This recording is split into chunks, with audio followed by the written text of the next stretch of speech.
Catholics and the Catholic Church has been at times contentious and combative, and at times warm and welcoming.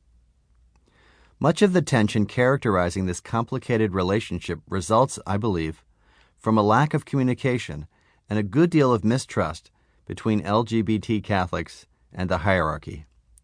What is needed is a bridge between that community and the Church.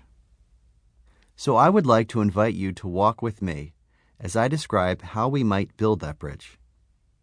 To that end, I would like to reflect on both the Church's outreach to the LGBT community and the LGBT community's outreach to the Church, because good bridges take people in both directions. As you probably know, the Catechism of the Catholic Church says that Catholics are called to treat homosexuals with respect, compassion, and sensitivity. What might that mean? Let's meditate on that question, and on a second question as well.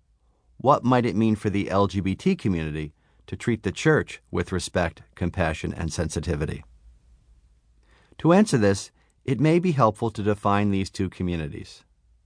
Of course, LGBT people are part of the Church, so in a sense, those questions imply a false dichotomy. The Church is the entire people of God, to use the language of the Second Vatican Council. So it is strange to discuss how the people of God can relate to a part of the people of God. In good Jesuit fashion, then, let me refine our terms. When I refer to the Church in this discussion, I mean the institutional Church, that is, the Vatican, the hierarchy, church leaders, the clergy, and all who work in an official capacity in the Church. Also, I will at times refer to both LGBT Catholics and the LGBT community.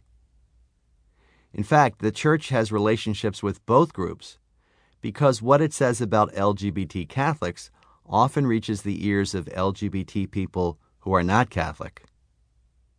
Let's begin by taking a walk on the first lane of the bridge, the one leading from the institutional Church to the LGBT community, and reflect on what it might mean for the Church to treat the LGBT community with respect, compassion, and sensitivity.